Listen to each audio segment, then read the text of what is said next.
The dawn broke softly over the palace walls, turning the sky into melted gold. It was not an ordinary morning. Something in the air carried a whisper of change. The call of the falcon sounded lighter. The gardens shimmered as if they had waited too long to bloom. And as I stood at the balcony, the sun touched my crown, reminding me that even gold can grow cold without the warmth of love behind it. I had been a ruler of lands, but not of peace. I commanded armies, but I could not command my own heart. For years, I wore my crown as a mask, a symbol of power that hid my pain. People saw the prince, the poet, the falconer. But few saw the man who spoke to the stars at night, asking them why silence hurts more than sorrow. Until she came. She did not arrive with drums or banners, but with light, quiet and certain, like a promise the morning makes to the night. I first saw her in the gardens, her veil catching the breeze, her hands brushing the petals of the desert rose, as if they were sacred. And in that simple moment, my heart recognized a piece it had forgotten. She didn't know she was seen. She was lost in her own prayer, her lips moving with the rhythm of grace. And I, a king to many, felt like a servant to her serenity.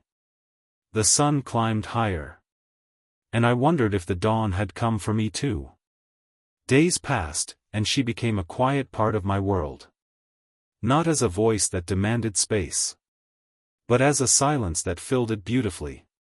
When she walked through the palace halls, even the marble seemed to soften. The servants smiled without knowing why. The gardens grew wilder, freer, as if they had found their queen before I did.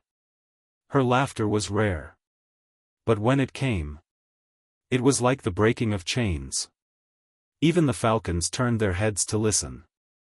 I once wrote that love was a wound that never heals. But when she smiled, I began to believe that love could also be a cure. One evening, as the sun drowned in the dunes, she came to me in the courtyard. The sky burned in shades of amber and violet.